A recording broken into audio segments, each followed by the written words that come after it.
इसमें जीके के अंदर आपके जो तकलीफ आती है, या लिख देता हूं पहला मैं ताकि वो रिकॉर्ड कर।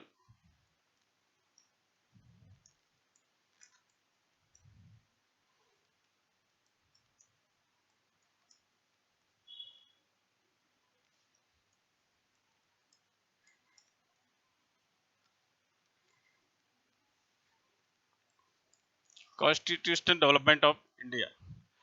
जीके में जो सब्जेक्ट जो है ना, आपके सब्जेक्ट आपके अच्छे होंगे और अच्छे होते ही हैं, लेकिन एक तो पॉलिटी के अंदर बच्चे क्या करते हैं, इसमें मात खा जाते हैं। लगभग 10 से 15 के बीच में क्वेश्चन पूछते हैं, कम से कम 10, ज्यादा कई बार 15। और कई बार पेपर सेटर है वो फर्स्ट पेपर लेवल फर्स्ट का हिस्ट्री बैकग्राउंड का है तो वो हिस्ट्री को प्रेफरेंस ज्यादा करेगा, पॉलिटी को कम कर देगा, जियोग्राफी को कम कर देगा। या इकोनॉमिक्स का कोई चला गया तो वो इकोनॉमिक्स को ज्यादा करेगा, ठीक। या कोई करंट बेस का चला गया, पॉलिटिकल की उसको नॉलेज है तो वो फिर करंट को ज्यादा प्रेफर करेगा। तो इसलिए 10 से 15 क्वेश्चन आपके इस पॉलिटी का, ठीक है ना। और बहुत बड़ा वेटेज रखते हैं ये। अगर आपके साइंस में, मैंने ये देखा पिछले कई सालों से देख रहा हूं मैं, पॉलिटी और इकोनॉमिक्स ये दो ऐसे सब्जेक्ट हैं जो जीके को बिल्कुल बैलेंस में करते हैं। अगर ये बिगड़ गए तो फिर पेपर देखने की जरूरत नहीं। तो फिर इसको कैसे सुधारें, क्या करें कि हमारा ये अच्छा हो जाए, ठीक है ना। तो इसमें एक चीज है, डेली अपडेट रहो आप। पॉलिटी डेली चेंज होती है, कल क्या था, आज क्या है, कल क्या होगा, परसों क्या होगा, कोई स्थायी नहीं है। जो अपन नोट्स लिख रहे हैं ना, आज लिखेंगे भारत के प्रधानमंत्री नरेंद्र मोदी है, और कल जब परीक्षा देने जाओ सरकार चेंज हो जाए, प्रधानमंत्री चेंज हो गया तो क्या हो गया, कंटेंट चेंज हो गया ना। तो पॉलिटी डेली अपडेट की, उसमें करेक्शन होते रहते साथ साथ। तो डेली अपडेट रहने के लिए क्या करना पड़ेगा हमें, डेली अपडेट रहने के लिए बेटा सबसे बड़ा, अभी आरएस का पेपर हुआ कल कल परसों, ठीक है ना। आपको जान के ताजुब होगा, पेपर दिया होगा किसी ने नहीं दिया, लेकिन उसमें 80-90% जो क्वेश्चन थे ना, वो करंट बेस के। और डेली अपडेट, जो बच्चा डेली अपडेट रहा उसको बहुत अच्छा पेपर लगाइए, ठीक है ना। अपन कहते सर ये जीके के सवाल कहां से आते हैं, करंट के सवाल कहां से आते हैं, कहीं से नहीं आते, आपके आसपास के ही है। डेली अपडेट का एक न्यूज़पेपर पढ़ो, और न्यूज़पेपर हार्ड कॉपी नहीं, मोबाइल में सबके ई न्यूज़पेपर जिसको बोलते हैं, उसको पढ़ो। डेली एक आदत बना लो, राजस्थान पत्रिका है, दैनिक भास्कर है, उसको देख करके कॉपी के अंदर लिखना शुरू। 4 या 5 महीने अगर आपने ऐसी मेहनत कर दी ना, तो मेरी गारंटी करंट का सवाल कोई भी गलत नहीं होगा, ठीक है ना, एक्सप्लेनेशन के हिसाब से। ये है। दूसरा, जो भी करंट न्यूज़पेपर आप पढ़ रहे हो उसमें पॉलिटी संबंधी क्या क्या चीजें आ रही, ठीक है ना। पॉलिटी का मतलब पॉलिटी है, लेकिन करंट के इश्यू भी डाल सकते हैं। अभी जैसे एक आरएस के अंदर सवाल पूछा गया कि मुख्यमंत्री ने हाल ही में सीकर में एक यात्रा की थी, उसके अंदर किस प्रकार की वैधानिक संस्था का लोकार्पण किया है। वो वैधानिक संस्था अपने पॉलिटी से जुड़ी हुई है, लेकिन उसको किस रूप में डाल के पूछा उसने, करंट जीके के रूप, ठीक है ना। बेटा वो ट्रेडिशनल प्रश्नों का, क्वेश्चंस का आने का जो टाइम था वो खत्म हो चुका है। कोई जमाने में सवाल आता था, मुख्यमंत्री को शपथ कौन दिलाते हैं, राज्यपाल को शपथ कौन दिलाते हैं, कौन नियुक्त करता है, ऐसे क्वेश्चन आते थे। अब वो जमाना गया। अब अपडेट बच्चा है वो ही करंट के पेपर को ढंग से कर पाएगा। रट्टू तोते बिल्कुल अलाउ नहीं है, ना वो एक्सेप्ट कर सकते, पढ़ ही नहीं सकते, ठीक है ना। ये एक चीज है, डेली न्यूज़पेपर पढ़ना है, या कोई भी एक न्यूज़पेपर पढ़ने की आदत डालो, इससे डबल फायदा होगा। पॉलिटी कवर होगी, पॉलिटी के साथ साथ इकोनॉमिक्स के आंकड़े फिगर वो कवर होंगे, और तीसरा सबसे बड़ा करंट जो है आपका वो कवर हो जाए। एक टॉपिक से 3 पेपर तैयार हो, ठीक है। अच्छा, कभी इनमें इस सब्जेक्ट के ओल्ड क्वेश्चन पेपर तैयार नहीं होते, एक ये। दूसरा, इसमें सबसे बड़ी जो चीज है वो टाइप ऑफ क्वेश्चंस है, कैसे प्रश्न पूछे जाते हैं। तो पॉलिटी के जो क्वेश्चन है वो किस तरह के आते हैं, तो उसमें 4 प्रकार के प्रश्न आते हैं। आप कभी देखना, एक प्रश्न आता है ऑब्जेक्टिव टाइप का, ठीक है ना, गणित की तरह, अगर वो सही है तो सही, गलत है तो गलत। ऐसे प्रश्न बहुत धोखा देते हैं, ठीक है ना। और आजकल तो ऐसे प्रश्नों को कंटेंट की अप्रोच है वो डिलीट कर देता है एग्जामिनर, ठीक है ना। निम्नलिखित में से कौन सा एक युग में सही है, पॉलिटी में पूछ रहा है ऐसा, जबकि ऐसे लिटरेचर सब्जेक्ट में, लैंग्वेज सब्जेक्ट में पूछा जाता है। तो ये ऑब्जेक्टिव टाइप के प्रश्न है ना, ये कई बार बच्चे के लिए वरदान भी है और अभिशाप भी। अभिशाप ऐसा है, अगर उसको ढंग से प्रॉपर कंटेंट समझ में आया है तब तो वो उस आंसर पकड़ लेगा, और नहीं आया है तो क्या करेगा, वो गलत कर। तो ये ऐसे 3 से 4 सवाल ऐसे होते हैं, ठीक है ना। ये 3 से 4 सवाल अनुच्छेद संबंधी हो सकते हैं, या बहुत ही किसी गठन संबंधी होते हैं, स्टेब्लिश संबंधी है, या संस्था के स्ट्रक्चर संबंधी हो सकते हैं किसी के बाद, ऐसे, ठीक है। दूसरा एक प्रश्न आता है मेल करो, जिसको आप लोग क्या बोलते हैं, सुमेलित करो, ठीक है ना। सुमेलित करने में दो प्रश्न टाइप के प्रश्न निकालता है। एक तो किसी आर्टिकल को सुमेलित करवाएगा, अनुच्छेद, सामने अनुच्छेद लिख देगा, उस अनुच्छेद में क्या लिखा हुआ, ठीक है ना। अपन जैसे अनुच्छेद में कोई ऐसा लिखा हुआ, आगे के कंटेंट को पढ़ते हैं, बिल्कुल पीछे के कंटेंट को डालना शुरू कर दिया। शपथ है तो शपथ के अंदर कौन सा कंटेंट लगा था, किस प्रकार का, कहां प्रावधान है, ठीक है ना। तो ये प्रश्न, अब ऐसे प्रश्न कैसे सही होंगे हमारे, ऐसे प्रश्न होंगे जो भी आप टॉपिक पढ़े, मान लीजिए संविधान सभा पढ़ रहे हैं, मान लीजिए संविधान का निर्माण पढ़ रहे हैं, उस टॉपिक को बिल्कुल एकदम फ्लेक्सिबल सीक्वेंस में पढ़ो, इसके बाद क्या हुआ, इसके बाद क्या हुआ, इसके बाद क्या हुआ, इसके बाद क्या हुआ, इसके बाद क्या हुआ, और बीच में किस प्रकार के चेंजेज आए, घटनाक्रम क्या हुआ।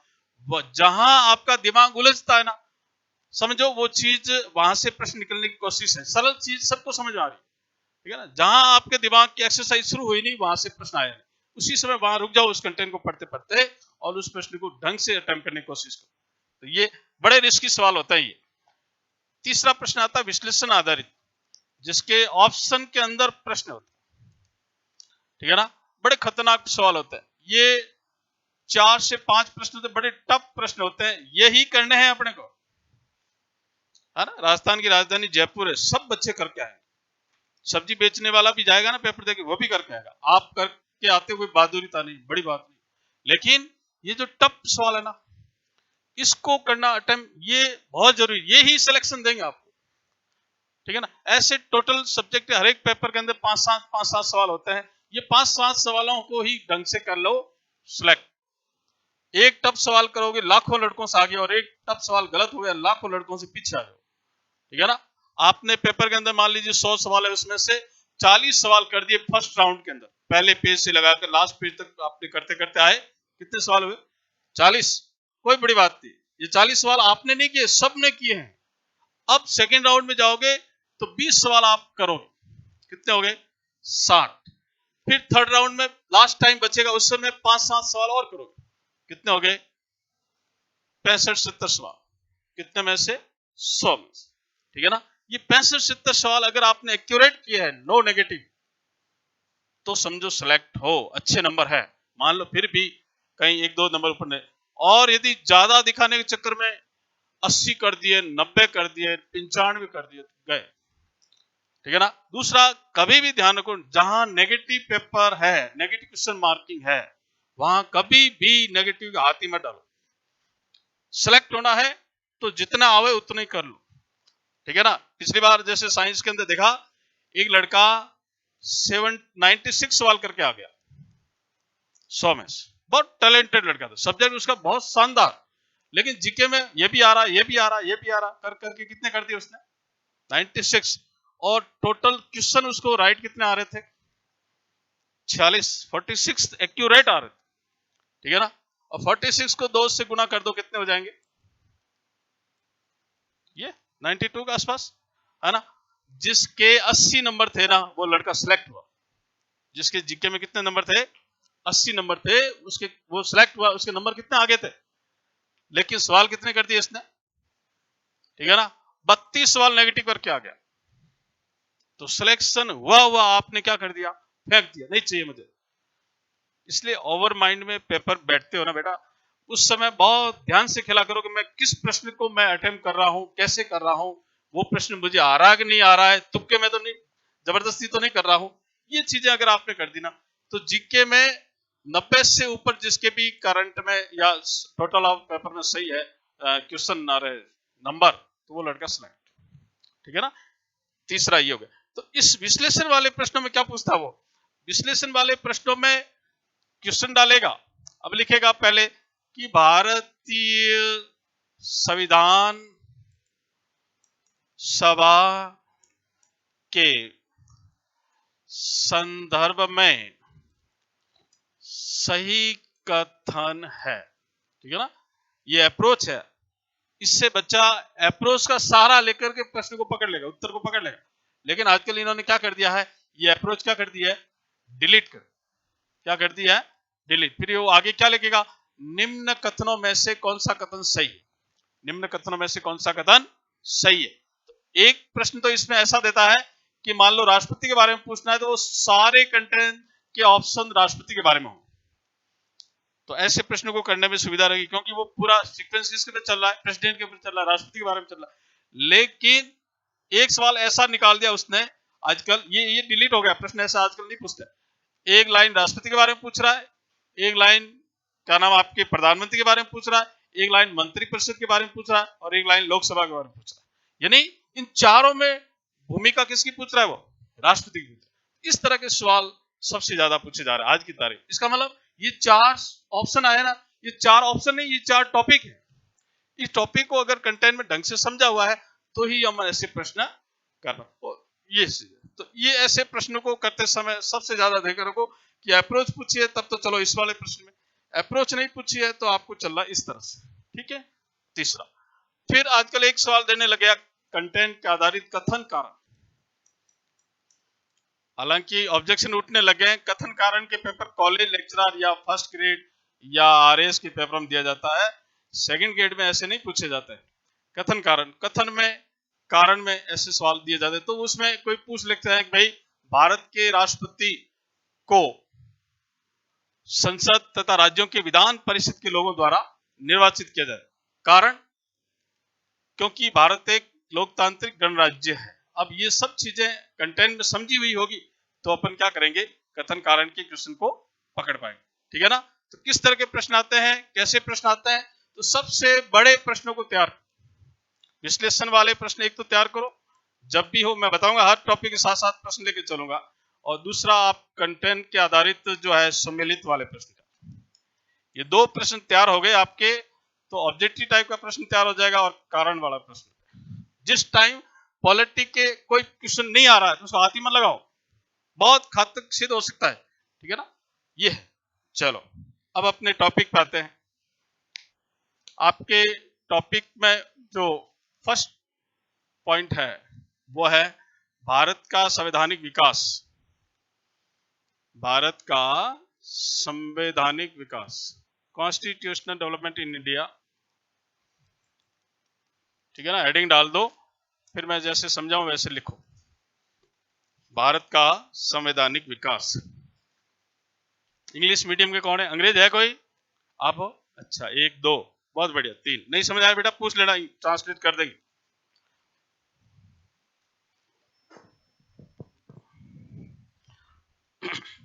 भारत का संवैधानिक विकास,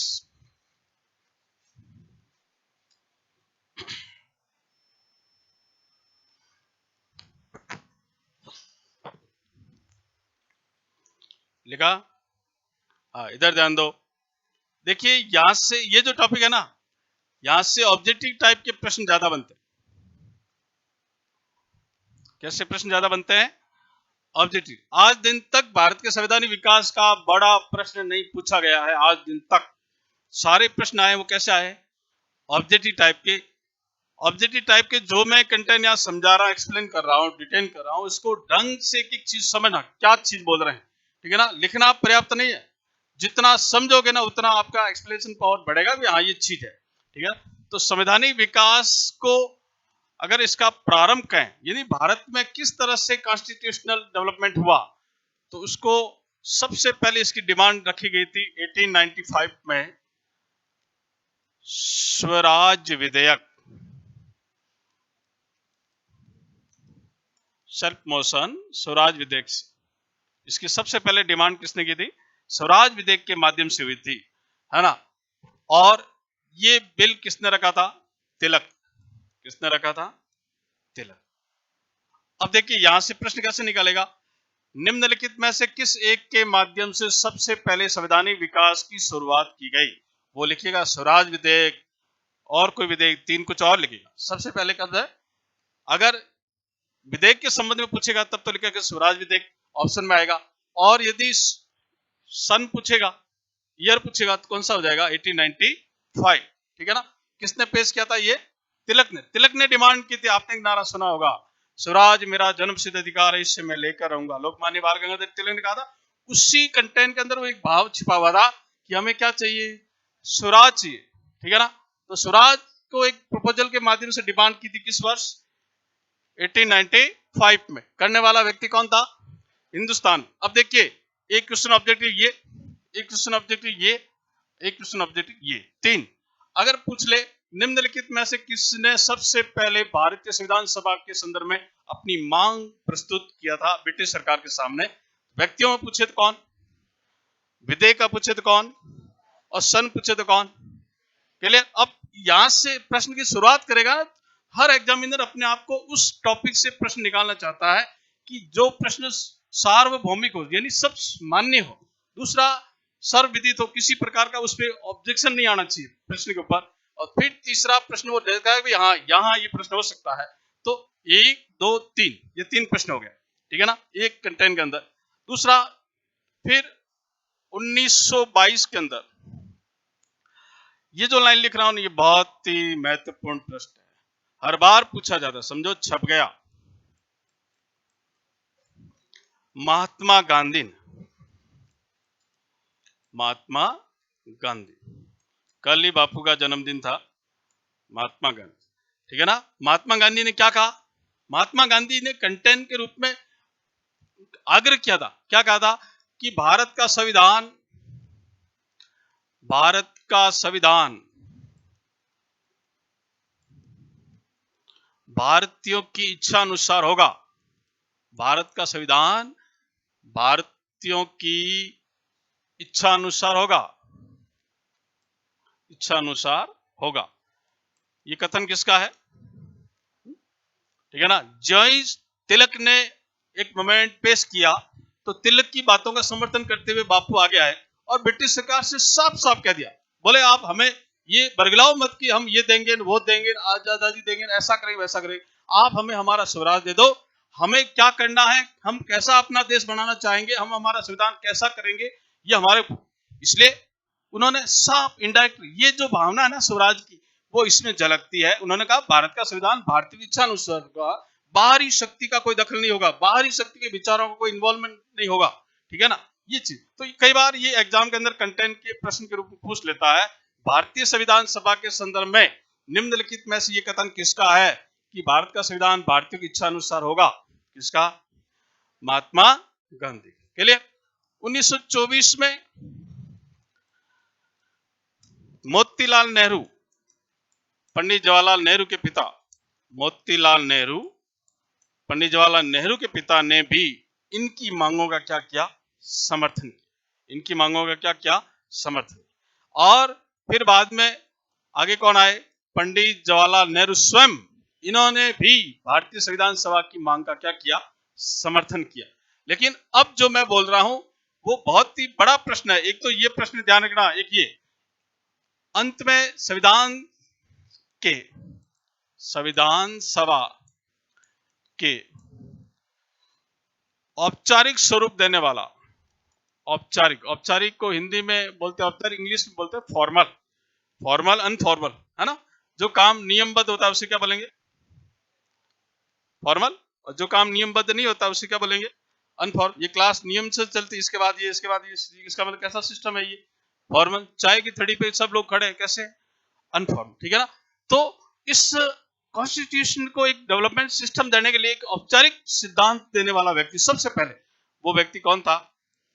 एम.एन. राय। एम.एन. राय। एम.एन. राय ने भारतीय संविधान को एक औपचारिक, एक फॉर्मलिक सिस्टमेटिक रूप देने का काम किया। ऐसा करने वाला वो व्यक्ति क्या था? पहला व्यक्ति। कौन था?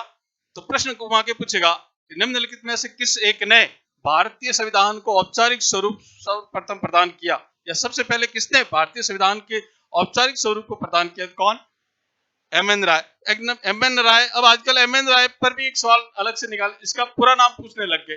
तो इनका पूरा नाम है मानवेंद्र नाथ राय। क्या नाम है?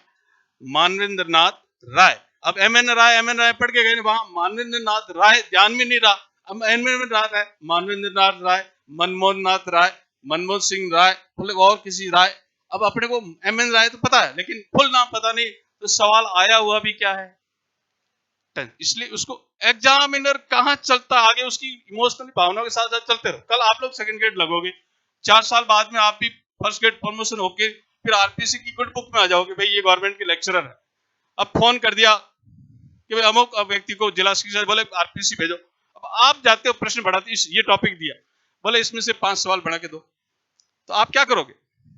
प्रश्न ऐसा बनाओ जो वास्तव प्रश्न हो, प्रश्न ऐसा बनाओ जिस पे ऑब्जेक्शन नहीं हो, प्रश्न ऐसा बनाओ जिसका उत्तर मध्यम बच्चे भी दे सकते हैं, कठिन बच्चे भी दे सकते हैं, हायर बच्चे भी दे सकते हैं। इस तरह के क्वेश्चन तैयार होते हैं, ठीक है ना। तो ये एक टॉपिक है छोटा सा, इसके अंदर लगभग 20 से 22 ऑब्जेक्टिव टाइप के क्वेश्चन है, ठीक है ना। अब इसमें क्या ऐसी चीज है जो अपने को रटनी चाहिए, ठीक है ना। तो यहां से सवाल 100% देगा, और देने में सवाल एक तो यह है, और दूसरा एम.एन. राय का है, और तीसरा स्वराज विदे का, ठीक है ना। ये हर एक टॉपिक के ऊपर बड़ा बड़ा प्रश्न टॉपिक जो है ऑब्जेक्टिव टाइप के प्रश्न लिखो।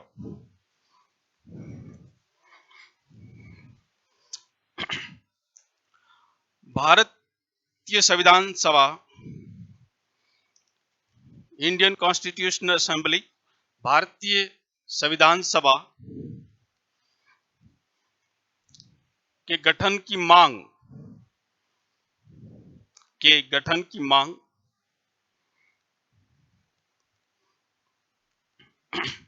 सबसे पहले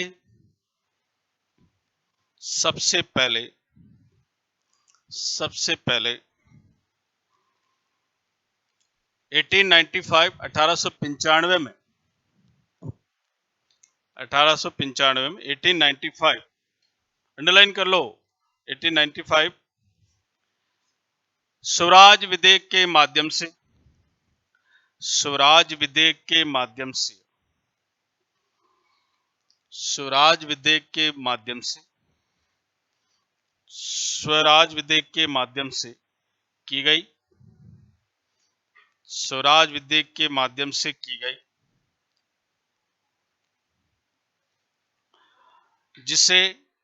जिसे लोकमान्य बाल गंगाधर तिलक लोकमान्य बाल गंगाधर तिलक लोकमान्य बाल गंगाधर तिलक लोकमान्य बाल गंगाधर तिलक अंडरलाइन कर लो, लोकमान्य बाल गंगाधर तिलक द्वारा पेश किया गया था, द्वारा पेश किया गया था, द्वारा पेश किया गया था। 1922 में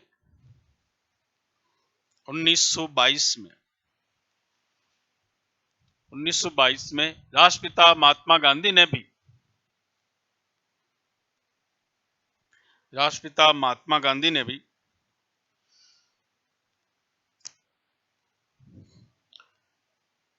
राष्ट्रपिता महात्मा गांधी ने भी इस मांग का समर्थन करते हुए इस मांग का समर्थन करते हुए कहा कि, अब इसको अंडरलाइन कर हुए इन्वर्टेड कॉमा बंद करके लिखना है, भारत का संविधान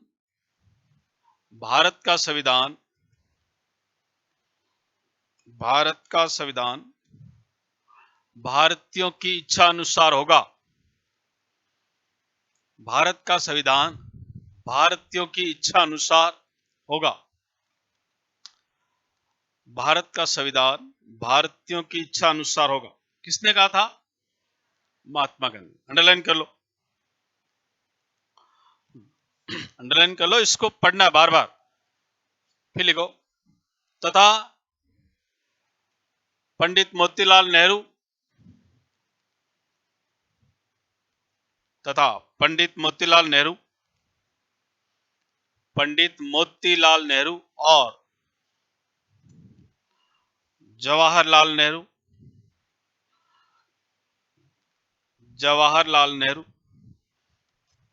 ने भी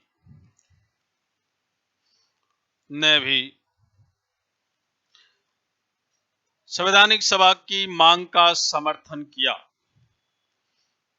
संवैधानिक सभा की मांग का समर्थन किया। संवैधानिक सभा की मांग का समर्थन किया। संवैधानिक सभा की मांग का समर्थन। हम क्या मांग रहे हैं अंग्रेजों से, ब्रिटिश सरकार से हम क्या मांग रहे हैं? हमें स्वराज दे दो। एक तो बेटा लिखने बाद ऊपर देखकर मैं किसको समझा रहा हूं, ठीक है ना? लिखना पर्याप्त नहीं, जितना समझना। हम क्या मांग रहे हैं इसमें, यहाँ पे ब्रिटिश सरकार से स्वराज मांग रहे हैं। स्वराज के इनडायरेक्ट रूप से आजादी मांग रहे हैं। कोई किस रूप में मांग रहा है? गांधी किस रूप में इंडिकेट कर रहा है? तिलक यहाँ किस रूप में कह रहा है? पंडित जवाहरलाल नेहरू क्या मांग रहे हैं? मोतीलाल नेहरू किस रूप में कह रहा है? एम एन राय क्या कह रहा है? किस तरह से आप देखना, ये 1947 तक पहुंचेंगे अपन। 1947 के बाद में फिर इंडिया का कॉन्स्टिट्यूशन जो बना है उसको पढ़ेंगे। तो इस इंडियन कॉन्स्टिट्यूशन का जो ये सफर है वो वास्तविक रूप से तो 1600 से शुरू होता है, लेकिन वो आपके कोर्स में है नहीं, ठीक है ना? उसमें सिर्फ 2 ही अमेंडमेंट है, 1909, 1919 और 1935, ठीक है ना? इसलिए बेस इसको पढ़ लो ताकि आपको समझ आ जाए। तो 1895 से ये सारी चीजें शुरू हो रही है। हम इनडायरेक्ट रूप से क्या मांग रहे हैं, है ना? तो 1895 से पहले एक क्रांति हुई थी हिंदुस्तान के अंदर, क्या नाम था उसका? 1857 की क्रांति। वो क्रांति भी एक तरह से इनडायरेक्ट रूप से किसकी डिमांड करनी थी? स्वराज की। लेकिन उसमें हम जरूर है कि कामयाब नहीं हो पाए, लीडरशिप नहीं थी, यूनिटी नहीं थी, लेकिन सही मायने वो थी। इसलिए राष्ट्रवादी लोग हैं वो उस क्रांति से उसका शुरुआत मानते हैं। तो ये है सारी चीजें। अब इस तरह से ब्रिटिश सरकार के सामने जब प्रेशर पड़ा, ठीक है ना, दबाव पड़ा, तब सरकार हरकत में आएगी। अब क्या करें, अब उनको कुछ दे। तो किस तरह से देखिए कौन से अमेंडमेंट के अंदर ब्रिटिश सरकार वास्तव में रूप में देने को तैयार है, किस तरह से अपने को लॉलीपॉप पकड़ा रही है, आज करेंगे, देंगे, कल देंगे। जब शक्ति लगी तब लगा कि अब यहाँ रहना मुश्किल है, तब वो क्या हुए, यहां से छोड़ के गए, ठीक है ना? तो ये है, समझ आ गया? लिखो आगे, स्टार बना नोट डाल, लिखो। प्रश्न बोल रहा हूं यहाँ पे।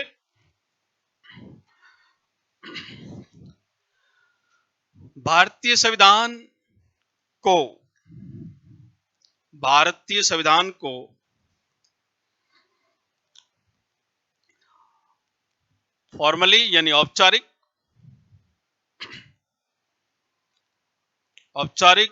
स्वरूप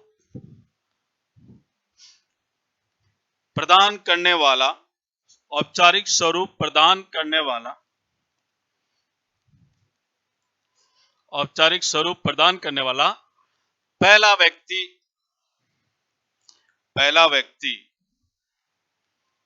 एम एन राय था। एम एन राय था। ब्रैकेट लिखो मानवेंद्र नाथ राय। ब्रैकेट में लिखो मानवेंद्र नाथ राय। मानवेंद्र नाथ राय। पॉलिटी में आपको इस कॉपी के अलावा कहीं कुछ भी पढ़ने की जरूरत नहीं, ठीक है ना? और मैं आपको नहीं चैलेंज देता हूं स्टाम्प पे लिख करके, एक भी सवाल आपका first grade, second grade, RS का, हिंदुस्तान की कोई भी पेपर होता है उसका पेपर का इस कंटेंट में से कोई सवाल बाहर निकाल के बता देना। ये मैं आप ऐसा नहीं, कई सालों से बोल रहा हूं, ठीक है ना? बच्चे एक एक सवाल ढंग से पढ़ लोगे ना, एक एक मिल जाएगा। इसलिए पॉलिटी में आपको कहीं भी बाहर कुछ भी गाइडेंस, नोट्स, इधर उधर की कुछ पढ़ने की आवश्यकता, इसको पढ़ लो बस। कैसे क्वेश्चन पूछते हैं उसी का लैंग्वेज मैटर मिल जाएगा, कैसी भाषा में आता है, प्रश्न का कंटेंट की लैंग्वेज क्या है वो भी इसमें मिल जाएगा, और कैसे उत्तर देना चाहिए वो भी इसमें समझ जाएगा, ठीक है ना? कौन से स्कोरिंग क्वेश्चन है वो भी इसमें पढ़ जाएंगे आपके। क्वेश्चन आपका एक भी नहीं जाएगा बाहर, ये आपने, ठीक है ना? पिछले साल भी यहाँ लगभग 2 से 4 बैच थे सेकंड ग्रेड के, अच्छे बैच थे। तो लड़कों के पॉलिटी के अंदर क्वेश्चन बहुत बढ़िया अच्छे बैठ गए और सिलेक्ट हो गए, ठीक है ना? और सबसे ज्यादा साइंस के बच्चे यहां से सिलेक्ट, लैंग्वेज L1 हो, L2 हो, ठीक है ना? अब बेटा ऐसा है, मुंह में तो कोई नौकरी देगा नहीं आपको, थोड़ी मेहनत आप करोगे तो यहाँ आपने अगर मेहनत की है तो रिजल्ट शून्य नहीं आएगा, रिजल्ट पॉजिटिव आएगा। ठीक है ना। मैंने ऐसी ऐसी लड़कियों को लड़कों को देखा है जिनका लेवल कुछ नहीं था, उदयपुर के 4-5 कोचिंगों में धक्के खा के फिर यहाँ आ गए थे, लेकिन मैंने उनको एक ही कहा था मैं कि आप क्लास अटेंड करना, क्या समझाया जा रहा है उसको समझना, और जो नहीं समझ आए उस टीचर से पूछ लो और फिर उसको बैठ के याद करो। ठीक है ना। ऐसे कई लड़के सिलेक्ट हो गए, अनेकों। अभी जैसे L2 के साइंस का जो रिजल्ट आया, आज कल में पोस्टिंग होने वाली है, मोस्टली साइंस का बच्चा ऐसा कोई नहीं होगा पोस्टिंग में जा रहा वो यहाँ से नहीं पढ़ा। ठीक है ना। इसलिए आप लोग थोड़ी सी टीएसपी के हो नॉन टीएसपी को ये कोई मायना नहीं रखता, अगर आपकी पॉजिटिव अप्रोच के अनुसार स्टडी की तैयारी है आराम से सिलेक्शन निकाल सकते। ठीक है ना। जो दिक्कत आती है सब्जेक्ट में तो कोई दिक्कत आएगी नहीं, और साइकोलॉजी में भी कोई दिक्कत आएगी नहीं। साइकोलॉजी के तो हमारे यहाँ भगवान है ना, मेहता साहब, मतलब उनके तो अंग अंग से बरसती है साइकोलॉजी। ठीक है ना, इतना मस्त। ठीक है ना। और 4 सब्जेक्ट, मैं समझता हूँ 5 सब्जेक्ट खुद पढ़ाते हुए। ठीक है ना। लेकिन बंदा मेहनत करता है, एक एक चीज निकालता है, पूरे प्राण दे देता है, बस एक प्राण नहीं निकलता बाकी सारा निकल जाता है वहां पे। ठीक है ना। इसलिए उनके अपॉर्चुनिटी को आप थोड़ा लाइक लें, इसको मेहनत करें, वो आपके लिए ही कर रहे हैं, उनको तो कुछ नहीं करना बस। ठीक है ना। और साइकोलॉजी टफ सब्जेक्ट था, सब जगह धुरंधर घूमते कि साहब हम ये करते हैं वो करते हैं। मैं आपको चैलेंज देके कह रहा हूं, मैं भी सब जगह पढ़ा रहा हूं, लेकिन कहीं भी साइकोलॉजी का क्वेश्चन नहीं बैठता है सिवाय यहाँ। ठीक है ना। ऐसा नहीं भाई कोई हमारे अच्छे दोस्त है, नहीं, इनकी आलोचना भी मैं खूब करता हूँ, कई कमियां होती तो बोल देता हूँ ये करो सही करो। ठीक है ना। लेकिन साइकोलॉजी से जो बच्चों में डर है ना, ठीक है ना, चिंतामणि वाला कह रहा है कि साहब मेरा साइकोलॉजी वो पढ़ा रहा। ठीक है ना। 8 साल से एक दिनेश टेलर था राजसमंद का लड़का, 8 साल से पढ़ रहा है। ठीक है ना। और पिछले साल यहाँ से पढ़ के लेक्चरर बन के गया, सिर्फ जीके पढ़ने आता था, हिंदी सब्जेक्ट था उसका, और जीके पढ़ा और साइकोलॉजी पढ़ी, निकल गया। बोले मैंने 8 साल में बर्बाद कर दी, जबकि बेचारा इतना पूरा डिपेंडेंट रहता था, हर चीज उनकी काम क्लासे मैनेज करना बड़ा लड़का था सर, उसको समझ। जब आपके क्वेश्चन नहीं बैठते हैं ना, तो मैं समझता हूँ बेकार है, कोई मतलब नहीं, फिर क्या पढ़ाया आपने। ठीक है ना। इसलिए क्वेश्चन एक एक, सारे ऑनेस्ट टीचर्स हैं, मेहनती लड़के हैं, मेहनत करने वाले लोग हैं, एक एक क्वेश्चन बैठ जाएगा। आप लोगों ने अगर सपोर्ट दिया, प्रॉपर ढंग से मेहनत की, तो निराश होकर नहीं जाओगे, इतना मैं कह सकता हूँ। ठीक है ना। आज मेरी बात याद रखना, जब रिजल्ट आने के बाद, सिलेक्शन होने के बाद सर बुलाते हैं वापस बच्चों को, उस समय बोलना कि पॉलिटी वाले हमें पहली क्लास में एक चीज बोली थी, यहाँ निराश होकर कोई नहीं जाता, वास्तव में मैं आज यहाँ से खुशी होकर जा रही हूँ, जा रहा हूँ। ठीक है ना। इसलिए मेहनत करना प्रॉपर ढंग से। बाहर की दुनिया में रंग बिरंगी गाइडों में इधर उधर के, क्या कहते हैं आजकल ये डिजिटल सिस्टम आ गया, क्या बोलते हैं उसको, चैनल्स, यूट्यूब चैनल्स ने उसका फलाना ले लो, कुछ नहीं, सब बकवास है। उत्कर्ष के अंदर मैंने 8 साल पढ़ाया, मैं जब से पॉलिटिकल के कंटेंट डाल के आया था, वो कि वो अभी चला रहे निर्मल जी। अब हमारे तो पारिवारिक रिलेशन, इसलिए हम तो कुछ कह नहीं सकते। ठीक है ना। मेरा छोटा भाई वो वहां पढ़ा रहा दिनेश, तो मैंने उसको कहा मैं क्या तू उसको कंटेंट को करता क्यों नहीं, उसको अपडेट क्यों नहीं करता, मतलब बोले भाई साहब जब वो कहते ही नहीं तो अपने क्या करना, मतलब वो कि वो चले। और बच्चे क्या है, अंधे होके भेड़ चाल उसको चीज खरीद रहे हैं, कुछ और एक सवाल नहीं पड़ता। अच्छा दूसरा एक चीज है, क्वेश्चन पेपर बनाने वाले जो एग्जामिनर होते हैं, जब वो आरपीसी के अंदर बैठते हैं ना, तो उससे 4 ऑब्जेक्शन भरवाए जाते हैं लेटर पे। किसी प्रकार की प्रमाणित कोचिंग संस्थान से, बुक्स से, नोट्स से कोई कंटेंट का आधारित प्रश्न नहीं उठाया जाएगा, पहली लाइन ये। दूसरा ये पूछा जाता है, लगातार अगर आपके पेपर से 3 सवाल डिलीट होते हैं तो आपको ब्लैक लिस्टेड कर दिया जाएगा और विभाग को लिख करके आपकी वेतन वृद्धि रोकी जाएगी। तो कौन आदमी आपके खातिर अपनी सैलरी रोकवाएगा, इसलिए प्रश्न इस तरह से डालता है। तीसरा, कंटेंट प्रॉपर होना चाहिए। और चौथा है, किसी प्रकार के प्रश्न को मतलब डिलीट हुआ प्रश्न वापस नहीं आना चाहिए। जैसे जीके में प्रश्न आता है, कौन सा प्रश्न आता है पता है, राजस्थान में सौर वेधशाला कहाँ है। अब ये राजस्थान में सौर वेधशाला आपके जयपुर में भी है और उदयपुर में भी है। कई बार प्रश्न आ गया है और हर बार ये क्या होता है, डिलीट होता है। तो जो प्रश्न डिलीट हो गया ना, वो प्रश्न दोबारा नहीं पूछा जाता। हाँ ठीक है कि किसी एग्जामिनर को पता नहीं, उसने पूछ लिया होगा, लेकिन उस पूछा है ना तो भी वो प्रश्न क्या होगा, डिलीट होगा। ठीक है ना। तो ये ध्यान रखना। चलो आगे लिखो। नेक्स्ट,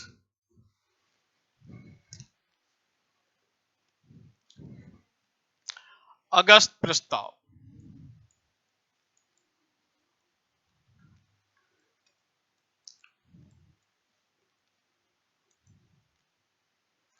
1940, अगस्त प्रस्ताव 1940,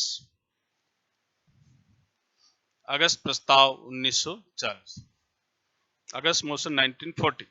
अब इधर ध्यान दो, लिखने बाद ऊपर देखो, हमने मांग कर ली 1895 से भी हमारा स्वराज चाहिए, हमें संविधान बनाना, बस हमें आजाद कर लो, हमें फ्री कर दो, ठीक है ना। गांधी ने अपने हिसाब से कहा, नेहरू ने अपने हिसाब से कहा, मोतीलाल नेहरू ने अपने हिसाब से कहा, तिलक ने सबसे बड़ा लिखित में पेश कर दिया, एम.एन. राय ने अपना एक काल्पनिक ढांचा तैयार कर दिया, ठीक है ना। जब इतना बड़ा प्रेशर ब्रिटिश हुकूमत के ऊपर पड़ा तो उस जमाने के एक वायसराय थे जिसका नाम था लॉर्ड लिनलिथगो, लिनलिथगो,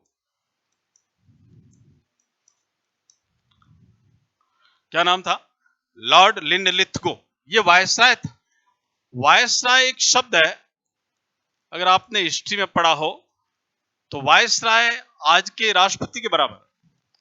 उस जमाने ब्रिटिश सरकार में हम राष्ट्रपति के पद नाम को किस नाम से जमानते थे, वायसराय, लेकिन आज उसको क्या बोलते हैं, वायसराय होता कौन था, हमारे ऊपर किसका शासन था, ब्रिटिश हुकूमत का।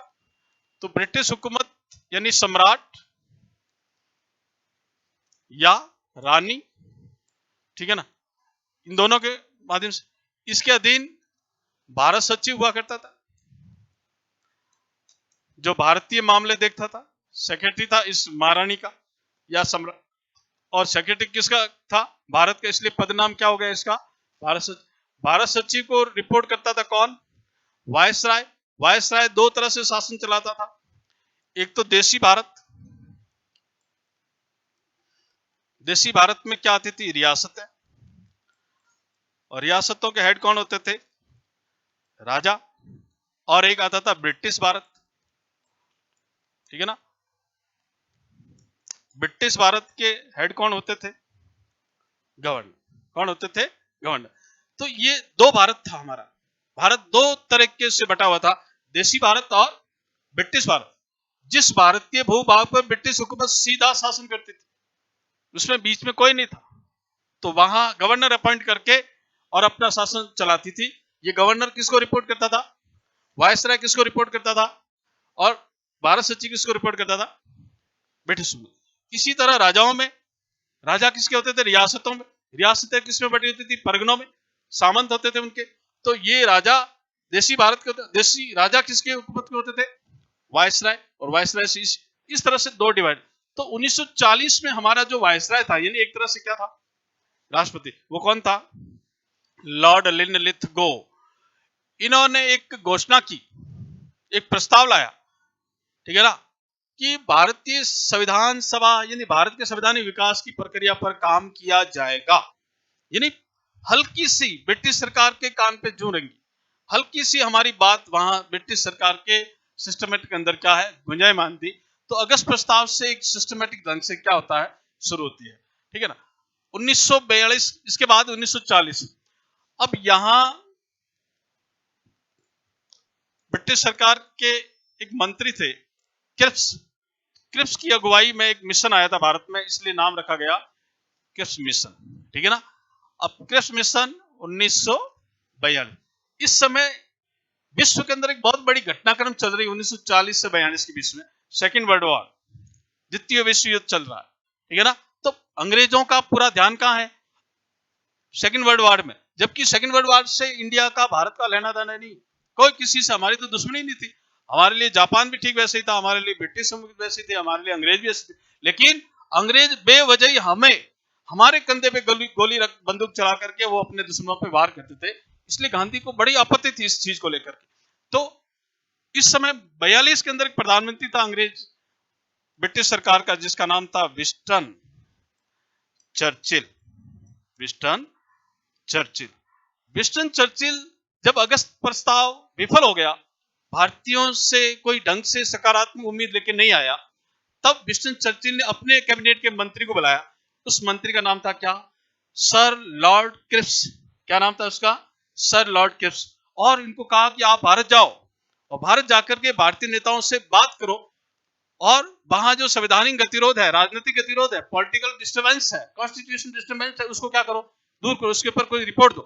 तो क्रिप्स अकेले थे और वो क्या है, भारत आए। तो यहां एक चीज प्रश्न बना सकता है एग्जामिनर कि कृष्ण मिशन जो भारत आया था उसकी प्रकृति कैसी थी, प्रकृति नेचर कैसा था, ठीक है ना। तो कृष्ण मिशन के रूप में कृष्ण अकेले आए थे, इसलिए इसकी प्रकृति क्या हो गई, एकल। साइमन कमीशन आपने पढ़ा होगा, उसमें 7 मेंबर थे तो वो बहु प्रकृति वाले थे। इसी तरह कैबिनेट मिशन आगे आएगा, उसमें 3 मेंबर थे तो वो त्रिसदस्यीय हो गया। लेकिन यहाँ तो क्या है, अकेले, इसलिए वो उसकी प्रकृति कैसी है, एकल। तो यहाँ प्रश्न निकाल सकता है कि निम्न में से कौन से आयोग या कमीशन की प्रकृति एकल है, तो किसकी हो जाएगी, कृष्ण मिशन। किसकी हो जाएगी, कृष्ण। अच्छा, कृष्ण मिशन जो है, सर लॉर्ड क्रिप्स जो है वो किसके मंत्रिमंडल के सदस्य थे, विंस्टन चर्चिल। विंस्टन चर्चिल उस जमाने में ब्रिटिश सरकार में क्या हुआ करते थे, प्रधानमंत्री। उन्होंने अपने मंत्रिमंडल के वरिष्ठ अनुभवी व्यक्ति को कहां भेजा, भारत। और जब ये भारत आया तो भारत की तरफ से 2 नेता कृष्ण मिशन के साथ बातचीत करने के लिए तैयार हुए। एक तो थे पंडित जवाहरलाल नेहरू और एक थे मौलाना आजाद। मौलाना आजाद, ये 2 व्यक्ति भारतीय कांग्रेस की तरफ से, भारतीयों की तरफ से कृष्ण मिशन के साथ बातचीत करने के लिए क्या नियुक्त किए गए थे, वार्ताकार। क्या नियुक्त किए गए थे, वार्ता। तो प्रश्न यहां भी बना सकता है कि निम्न में से कौन एक कृष्ण मिशन के साथ वार्ताकार के रूप में था, तो एक इनमें से किसी के नाम आ जाएगा। कौन थे, तो दोनों में से किसी का नाम आ जाएगा, ठीक है ना। अब कृष्ण मिशन जब वो लोग 24 मार्च 1942 को जब आए, आते ही अपने झोले में से कृष्ण ने वो प्रपोजल रखा भारतीय नेताओं के सामने। और भारतीय नेताओं के सामने टेबल पे सामने कौन बैठे हैं भाई, एक तरफ तो कौन बैठा है, कृष्ण मिशन, सामने कौन बैठे हैं, भारत की तरफ से लीडरशिप कौन कर रहे हैं, पंडित नेहरू और मौलाना आजाद। इन्होंने पढ़ा ढंग से, एक एक चीज को पढ़ा, फिर उनको समझ में आया कुछ नहीं इसमें तो, ये तो ठीक वैसा ही जैसे अगस्त प्रस्ताव में गोली दी थी, ऐसे और अंग्रेज हमें बरगला रहे हैं। और फिर ये रिपोर्ट लेके दोनों महात्मा गांधी के पास गए, बोले बापू देखो इसमें ये लिखा हुआ है, ठीक है ना। बापू ने पढ़ के उसके ऊपर बड़ी टिप्पणी की, वो टिप्पणी हमारे लिए सवाल। उसने क्या कहा महात्मा गांधी ने, कि यह एक दिवालिया हुए बैंक के नाम दिया गया एक चेक। ब्रिटिश सरकार क्या कर रही है, हमें एक दिवालिया हुए बैंक के नाम दिया गया क्या है, चेक। कोई आपको 1 करोड़ रुपए का चेक दे और वो बैंक मार्केट में है ही नहीं, वो मार्केट में अंदर है ही नहीं, तो फिर वो चेक बनाओगे कहां, इसका मतलब अगले की मंशा साफ नहीं, वो आपको क्या बना रहा है, बेवकूफ बना रहा है, ठीक है ना। तो गांधी ने इस तरह से उसकी क्या की, आलोचना की। फिर पंडित नेहरू की बारी आई, उन्होंने भी कहा कि ये एक ऐसा चेक है जिसमें आगे की डेट लिखी हुई तिथि का एक चेक है, जिसका कोई औचित्य नहीं, ठीक है ना। फिर पी सीतारमैया थे, वहां जमाने कांग्रेस के लीडर थे, उन्होंने भी कहा कि इसमें कोई नया नहीं है, ये अगस्त प्रस्ताव का एक बदला हुआ रूप है। तो ये जो 3 बातें निकल के आई है ना, नेहरू की तरफ से, गांधी की तरफ से और पी सीतारमैया की तरफ से, ये तीनों ही बातें हमारे लिए क्या है, प्रश्न है। क्या है, प्रश्न। यानी कृष्ण मिशन की विफलता का सबसे बड़ा कारण क्या था, कि उसमें भारतीयों की स्वराज की कोई मांग पूरी होता नजर नहीं आ रहा, ठीक है ना। दूसरा, मुस्लिम लीग भी हमारे साथ थी, क्योंकि मुस्लिम लीग अलग से क्या मांग रही थी, अपना पाकिस्तान मांग रही थी, अपना संवैधानिक संस्था, इसलिए उसमें भी मुस्लिम लीग के हित के लिए कोई बात उसमें लिखी हुई नहीं थी, इसलिए मुस्लिम लीग ने भी हमारा साथ दिया और दोनों ने मिलकर हमने किसका विरोध किया, कृष्ण मिशन का। इसलिए कृष्ण मिशन का प्रस्ताव हिंदुस्तान में क्या हो गया, फेल हो गया। कृष्ण अपना झोला उठा के कहां चले गए, वापस ब्रिटेन। ब्रिटेन गए, वर्ल्ड वार खत्म हो गया और वर्ल्ड वार खत्म होते ही 1946 में ब्रिटेन के अंदर सत्ता चेंज होगी, सरकार चेंज होगी और सरकार नई आई। और नई सरकार किसकी बनी, लेबर पार्टी की। किसकी बनी, लेबर पार्टी, यानी मजदूर संघ। मजदूर संघ की जगह क्या लिख सकता है, श्रमिक संघ, ठीक है ना। और श्रमिक संघ के लीडर कौन बने, सर क्लेमेंट एटली। ये ब्रिटेन के क्या बने, प्रधानमंत्री। किसकी जगह बने, विंस्टन चर्चिल की जगह, ठीक है ना। सर हमेशा लगा, अंग्रेज हिंदुस्तान में तो सर सब्जी वाले को भी कहते हैं, ठीक है। हमारे यहाँ बड़ी विनम्रता है कि हम शिक्षक को सम्मान नहीं देते, इसलिए हमारा सामाजिक ढांचा, राजनीतिक ढांचा, आर्थिक ढांचा, सांस्कृतिक ढांचा सब क्या हुआ है, बिगड़ा पड़ा है। लेकिन फॉरेनर जो अमेरिका, ये डेवलप कंट्री है, वो बुद्धिजीवियों के सिवाय किसी को सर नहीं कहते, है ना। या तो बड़े कोई थे उनको सर बोलते थे, और हमारे यहाँ तो टैक्सी चला रहा है उसको भी सर, सब्जी बेच रहा है उसको भी सर, और क्लास में पढ़ा रहा है उसको भी सर। समझ नहीं आ रहा असली सर है कौन, ठीक है ना। तो एटली साहब क्या बने, ब्रिटेन के नए प्रधानमंत्री, किसकी जगह बने, सर विंस्टन चर्चिल की जगह। और एटली जिस पार्टी से जीत के आए थे वो पार्टी कौन सी थी, लेबर पार्टी को, और क्या कह सकते हैं, और क्या कह सकते हैं, ये पूछ सकते हैं परीक्षा में, ठीक है ना। अब सर क्लेमेंट एटली को लगा कि विंस्टन चर्चिल तक प्रयास हो चुके हैं हिंदुस्तान को जैसे तैसे करके उसको एस्टेब्लिश सही ढंग से मनाने का, लेकिन सारे प्रयास क्या हो गए, ब्रिटिश हुकूमत के फेल हो गए। अब दूसरा, सर क्लेमेंट एटली वो हिंदुस्तान के प्रति अपने दिल में एक सॉफ्ट कॉर्नर रखता था, वो ये चाहता था कि बहुत ज्यादती कर रहे हैं हम लोग, अब भारत का समय आ गया है कि इनको अपनी सत्ता क्या कर देनी चाहिए, सौंप देनी चाहिए। इसलिए सकारात्मक सोच के साथ वो आगे बढ़ा, और house of Commons, British parliament का एक सदन है हाउस ऑफ कॉमन्स, जैसे अपनी राज्यसभा लोकसभा है ना, वैसे वहां उसने 14 मार्च 1946 को क्या किया, डिक्लेयर किया, बहुत जल्दी ही भारत हमारा एक शिष्टमंडल जाएगा जिसमें मेरे मंत्रिमंडल के 3 लोग वरिष्ठ मैं उसमें शामिल करूंगा, और जल्दी ही भारत के अंदर जो संवैधानिक गतिरोध उत्पन्न हुआ है वो क्या किया जाएगा, दूर किया जाएगा, तुरंत ही शीघ्र ही हम इसको भारतीयों को क्या कर देंगे, उनकी अपनी सत्ता सौंप देंगे। ये डिक्लेरेशन क्या, कब, 14 मार्च 1946 को। किसने डिक्लेरेशन दिया, सर क्लेमेंट एटली ने। कहां डिक्लेरेशन दिया, ब्रिटिश पार्लियामेंट के सदन हाउस ऑफ कॉमन्स के अंदर। और फिर इसके बाद में क्या नाम, क्लेमेंट एटली की अगुवाई में 3 लोग उसके अंदर बैठाए गए, सर पैथिक लॉरेंस, ये उस जमाने में भारत सचिव थे, और इनको उसका क्या बनाया गया, अध्यक्ष बना। ये सभी कैबिनेट के लोग थे, इसलिए इसका नाम रखा गया कैबिनेट मिशन, ठीक है ना। और कैबिनेट मिशन इंग्लिश शब्द है, आजकल हिंदी में लिख सकता है मंत्रिमंडलीय समूह, मंत्रिमंडलीय समूह। और पॉलिटिकल का कोई पुराना लेक्चरर है तो वो यहां लिख सकता है वरिष्ठ मंत्री समूह। तो जो मंत्री परिषद में वरिष्ठ लोग होते हैं वो किसमें होते हैं, कैबिनेट। तो इसका अध्यक्ष किसको बनाया गया, सर पैथिक लॉरेंस को, जो जमाने में क्या था, भारत सचिव था। भारत सचिव समझ आ गया ना, किसके ऊपर था, वायसराय के ऊपर। तो भारत सचिव सर पैथिक लॉरेंस को इसका कैबिनेट मिशन का क्या बनाया गया, अध्यक्ष।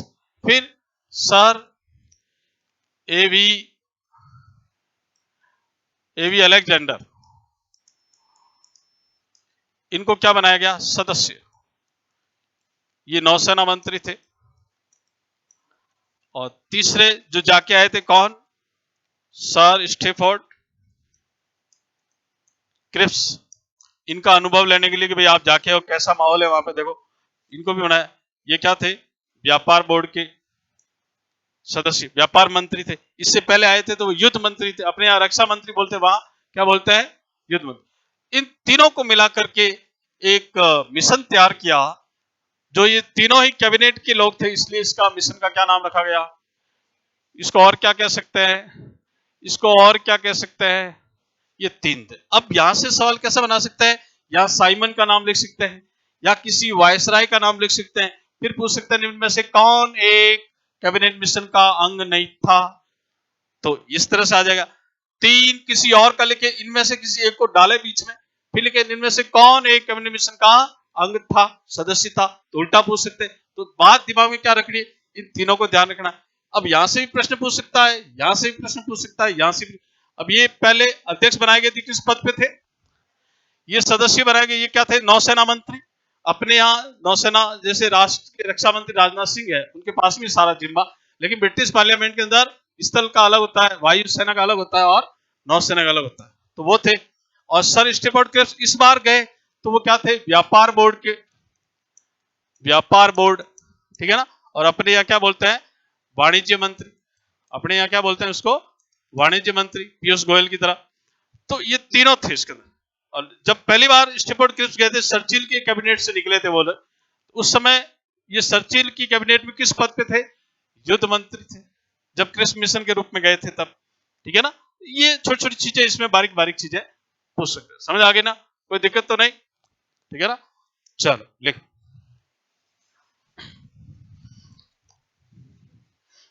धीरे धीरे समझ में आ जाएगी। लेकिन एक ध्यान रखना, पॉलिटी के अंदर कोई कंटेंट टफ लगे ना तो उस कोशिश ये करो उसको सरल बनाओ, अपने हिसाब से समझ लो। बाय द वे नहीं लगे तो उसके क्वेश्चन पढ़ना तैयार करो, ठीक है ना। और फिर कोई कंटेंट ऐसा है जो बिल्कुल इजी लगता है, आपको समझ में आ गया भाई साहब इसमें से कोई भी क्वेश्चन आएगा हम कर लेंगे, तो उसको और अच्छा कर लो ताकि वहां की भरपाई यहां हो जाए, ठीक है ना। लिखो, अगस्त प्रस्ताव ब्रिटिश सरकार द्वारा, ब्रिटिश सरकार द्वारा तत्कालीन वायसराय, तत्कालीन वायसराय, तत्कालीन वायसराय लॉर्ड लिनलिथगो, यहां लिख देता हूं मैं, लॉर्ड लिनलिथगो,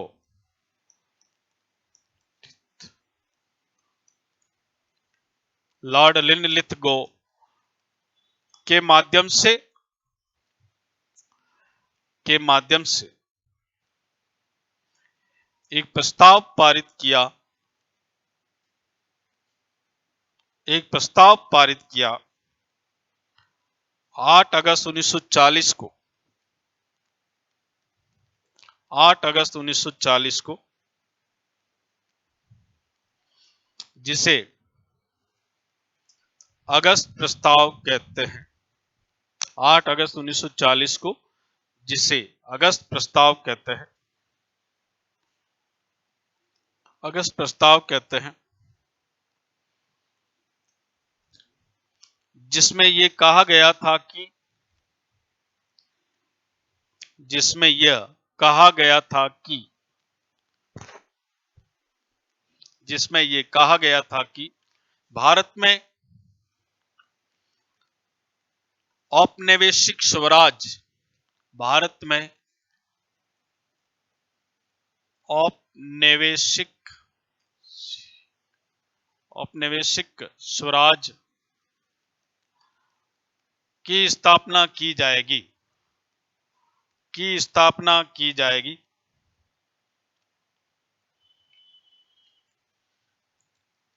लेकिन ब्रिटिश सरकार की, ब्रिटिश सरकार की भावनाएं भारतीय, भावनाएं भारतीय स्वराज के अनुकूल नहीं थी, भारतीय स्वराज के अनुकूल नहीं थी, भारतीय स्वराज के अनुकूल नहीं थी।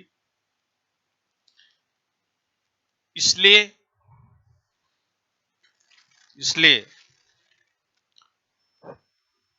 कांग्रेस तथा मुस्लिम लीग, कांग्रेस तथा मुस्लिम लीग, कांग्रेस तथा मुस्लिम लीग दोनों ने, कांग्रेस तथा मुस्लिम लीग दोनों ने इसका विरोध किया, कांग्रेस तथा मुस्लिम लीग दोनों ने इसका विरोध किया, कांग्रेस तथा मुस्लिम लीग दोनों ने इसका विरोध किया। क्यों विरोध किया, कांग्रेस ने क्यों विरोध किया? जो विरोध किया ना वो शब्द आप लिख चुके हो कॉपी के अंदर। औपचारिक स्वराज की भावना भारतीय में अनुकूल नहीं थी, उसमें कहीं भी उस प्रस्ताव में भारतीय स्वराज की कल्पना नजर नहीं आ रही थी। इसलिए कांग्रेस ने पहली लाइन में क्या कर दिया, बहिष्कार। और मुस्लिम लीग ने इसलिए विरोध किया कि उसका तो कोई नामो निशान नहीं, उन्होंने होठों पे नाम नहीं लाया मुस्लिम लीग के लिए हम ये करेंगे। इसलिए जिन्ना नाराज हो गए और जिन्ना गांधी के साथ साथ उठ के कहां आ गए, बाहर आ गए, बोले हम भी आपका क्या करते हैं, बाइकआउट, ठीक है ना। अब जब विफल हुआ तब विंस्टन चर्चिल ने भारत में इस प्रकार के गतिरोध को दूर करने के लिए अपने कैबिनेट के एक वरिष्ठ मंत्री को बुलाया और एक प्रपोजल तैयार करके बोले जाओ भारत, ठीक है ना। उसका क्या नाम रखा गया, क्रिप्स मिशन, ठीक है ना। Cripps, sir Lord Cripps, sir Stafford Cripps पूरा नाम था। वो सर स्टेफोर्ड क्रिप्स किसके कैबिनेट के मंत्री थे, विंस्टन चर्चिल के 1942 के ब्रिटिश सरकार के प्रधानमंत्री कैबिनेट के अंदर क्या थे, वो मंत्री थे। किस पद पे थे, युद्ध मंत्री। क्या थे वो? युद्ध मंत्री। अब वो कहां आ रहे हैं? भारत आ रहे हैं, और भारत आकर के भारतीय नेताओं के सामने लंदन से विंस्टन चर्चिल ने क्या लिखवा के भेजा है, वो आके क्या बताया उन्होंने, उससे वार्ता करने के लिए भारत सरकार ने दो अपने नेताओं को मुकर्रर किया, तय किया। और वो दो नेता कौन थे? पंडित जवाहरलाल नेहरू और मौलाना आजाद। ठीक है ना? ये क्रिस मिशन के साथ भारतीय तरफ से क्या है? वार्ताकार है। और जब उन्होंने पढ़ा तो उसमें कोई किसी प्रकार का कोई स्वरूप नजर नहीं आया। फिर वही बातें गोलमोल की हुई थी, इसलिए उसका क्या किया गया? बहिष्कार किया। और बहिष्कार ही नहीं बल्कि तीखी टिप्पणियों से उसकी आलोचना की गई। और तीखी तलक टिप्पणियां करने वालों में सबसे आगे कौन? महात्मा गांधी। क्या कहा? ये दिवालिया हुए बैंक के नाम दिया गया हमें एक चेक है, इसका कोई मतलब नहीं है। इसी हाँ में हाँ मिलाते एक कदम और आगे बढ़े कौन? पंडित जवाहरलाल नेहरू। बोले ये टूटे हुए बैंक के नाम दी गई आगे की तारीख का दिया गया हमें क्या है? ये चेक है। और पी सीताराम ने ज्यादा बोले नहीं, उनको पता मैं ज्यादा लंबा चौड़ा बोलूंगा तो बच्चे याद कैसे करेंगे, इसलिए उन्होंने क्या कहा? बोले ये कुछ नहीं, ये अगस्त प्रस्ताव का ही क्या है? बदला हुआ रूप। तो बदला हुआ रूप वहां नहीं लिखेंगे परीक्षा में, वहां क्या लिखेंगे? परिवर्तित संस्करण। क्या लिखेंगे? परिवर्तित संस्करण। ठीक है ना? ये किसने कहा था? पी सीतारामैया ने, पट्टामी सीतारामैया। साउथ के लोग अपने मम्मी का नाम पापा का नाम सबसे आगे रखते हैं। ठीक है ना? ये चलो इसको मैं कल लिखवाऊंगा अभी। ओके, इतना आप पढ़ लेना, बाकी देखेंगे।